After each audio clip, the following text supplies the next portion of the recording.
Obviously, coming off a win that was nice to get compared to coming off the Penn State loss, and Iowa's always very scary to play.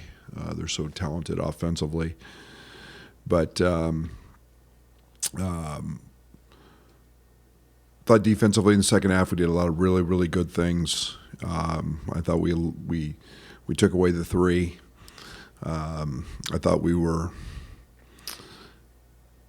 very dialed in on Perkins. I thought Terrence did a great job. I thought Marcus did a really, really good job. Both those guys graded out very high.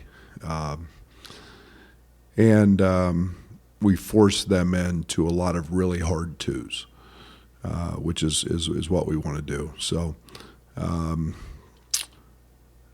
then offensively, we scored 47 points under 7 seconds, which was a season high. And one of the things we strive for.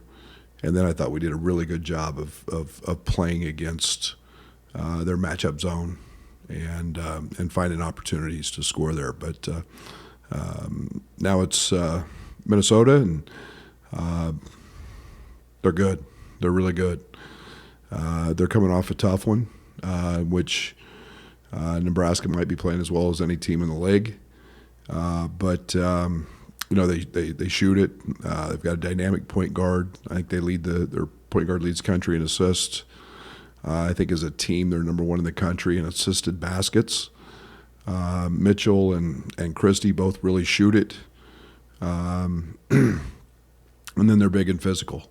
Pharrell Payne's turned into a very, very good player. Everybody knows Dawson is very talented and very good.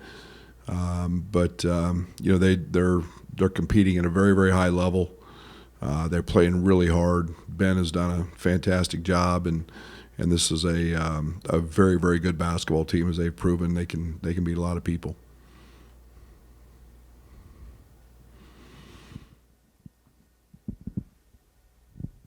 I guess, Brad, when you have the other night where Marcus and Terrence aren't quite where we've seen them always offensively, and to get a win and have guys like Coleman and some, like, how much confidence does that give you that some of your two, possible non-league guys are able to still step into that?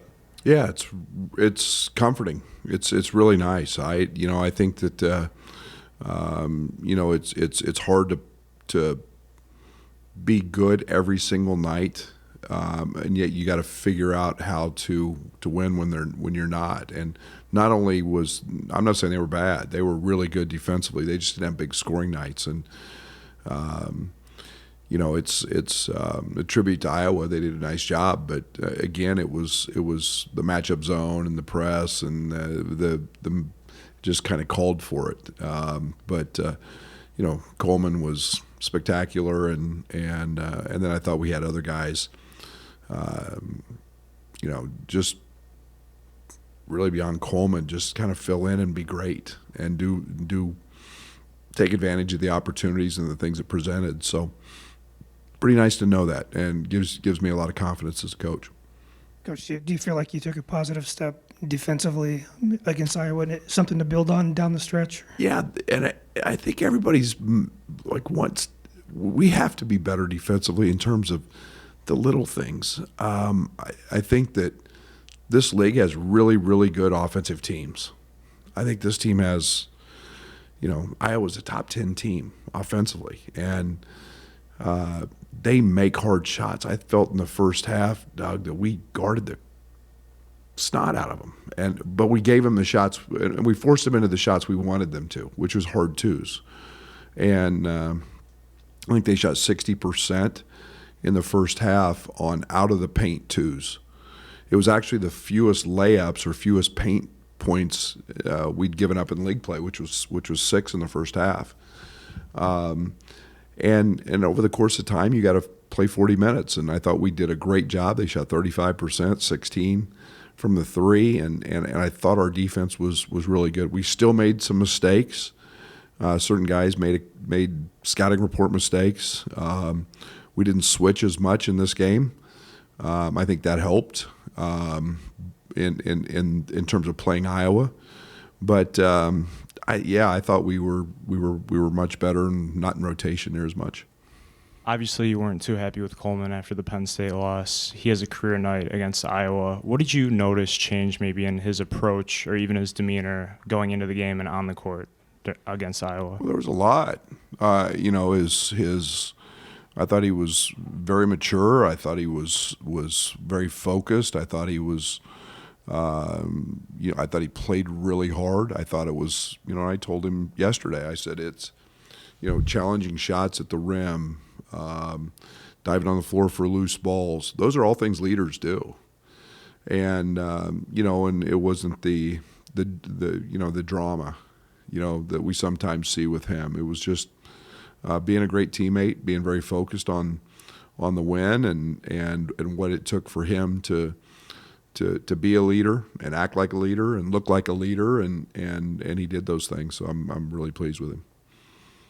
You mentioned Saturday about Ammani, that he might have been a guy that was playing 20 minutes a game, if not for the injury. Just how did you maybe see him handle having to deal with that, where maybe that opportunity was taken away because he missed so many games? Yeah, it's really frustrating when you've got something that you can't control. The back spasms and the strain, and he would feel good, and all of a sudden he'd stretch and that thing would just lock up again, and those are things that you can't control. So he was frustrated. I think he knows he was on the cusp of being a big part of what we were doing. I think he feels that again. I think our training staff and doctors did a great job of helping him get back where he's good. A big part of his game is the physicality, the toughness. He's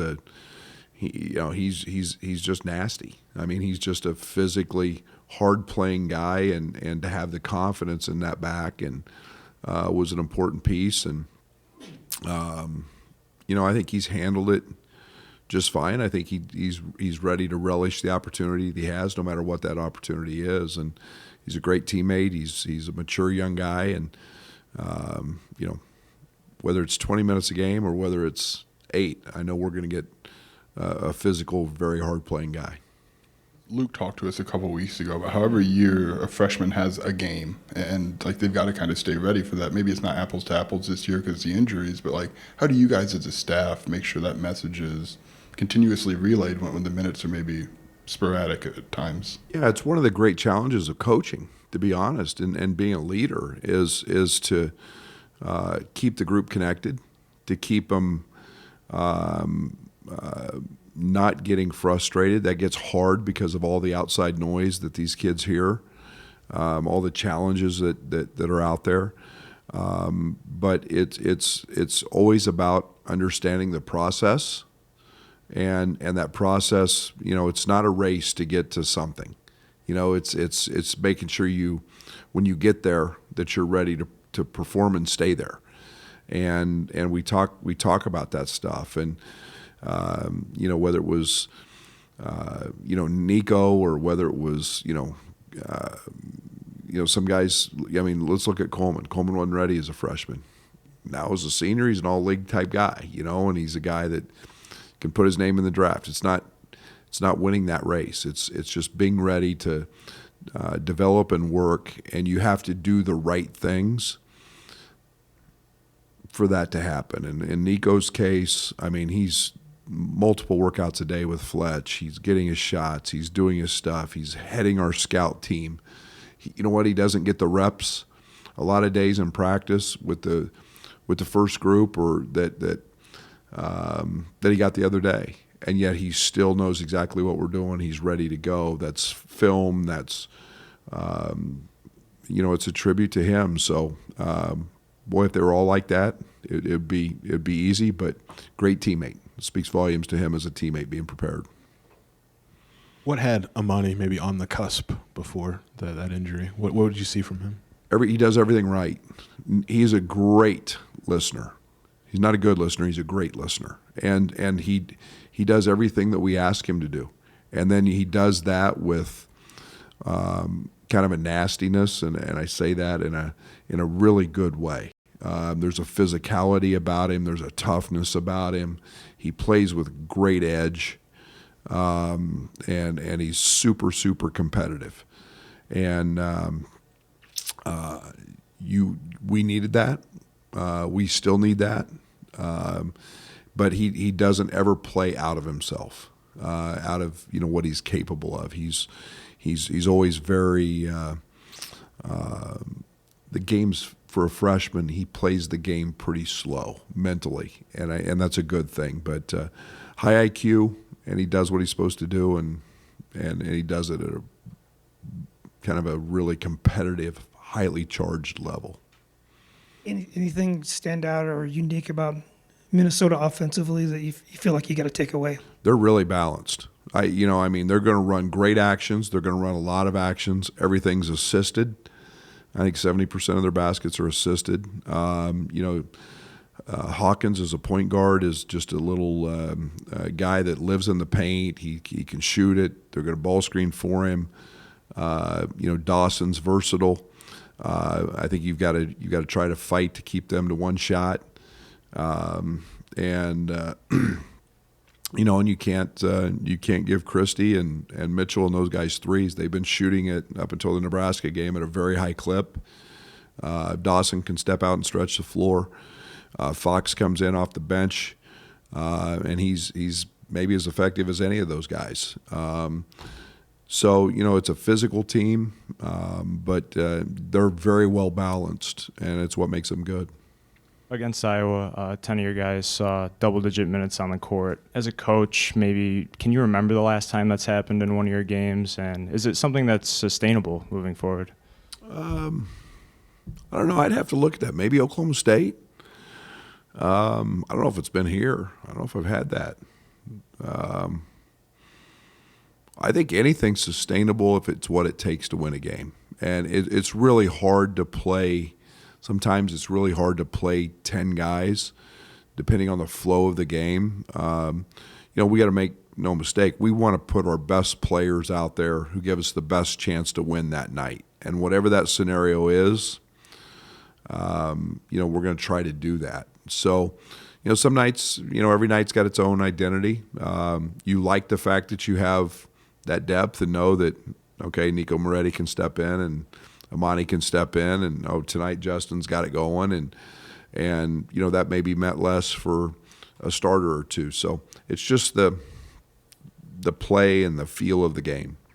It's just kind of along those lines. Draven was a guy who had been in a little bit. We didn't see him against Iowa. Was he dealing with anything physically, or what was behind that? It was just, I kind of made the line substitution, and it was, we needed a point guard and Justin and Luke, and it was just kind of the way that was. There was nothing to that. Draven's been fine. He played great at Penn State, and again, once we kind of got comfortable there in the second half with the group, it was, we didn't change it very much.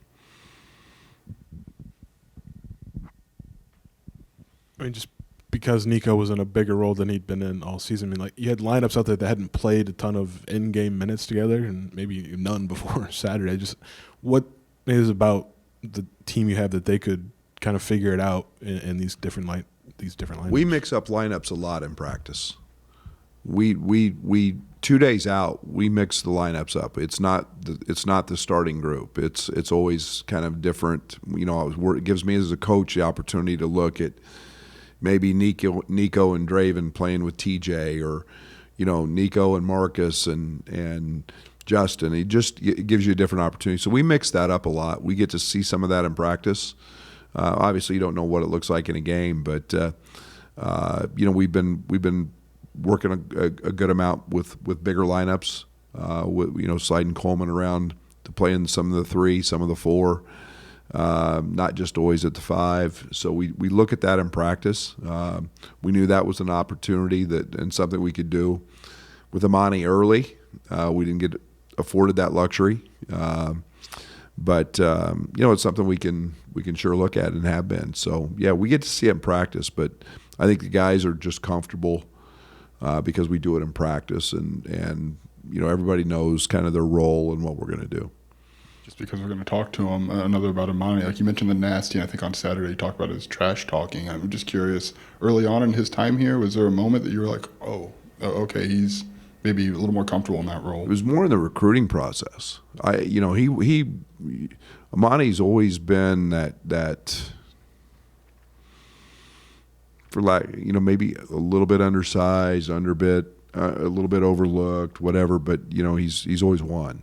He's always won, and every time you look down, it was always a double. And it was 17 and 12. It was 19 and 13, and whatever it was, and he always came out on the right side. And you watched him in AAU, and you saw his fire, and you saw his competitiveness. That's what drew us to him. He was not afraid of anybody, and that's not just flip a switch. Well, I'm a freshman. No, that's when we step across the lines and compete. I'm going to whip your butt, and I'm going to try to do everything I can and figure out how to do that.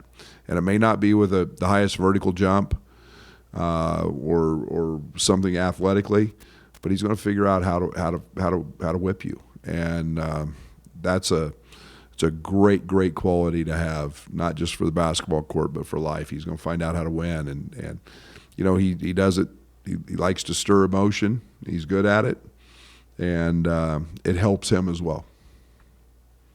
Terrence was named to the Oscar Robertson Award watch list this afternoon. Wasn't on the Naismith or the Wooden. How do you maybe see the postseason honors kind of playing out for him this year? I don't know.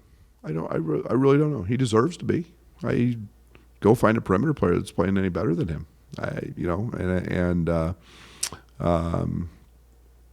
He's obviously had a tough situation, and it's a serious one, and I can't speak for the other awards, but I'm very, very happy for him. And I think he's very deserving of all those. So I don't know. I don't know how those will play out. I know he is absolutely one of the best players in America.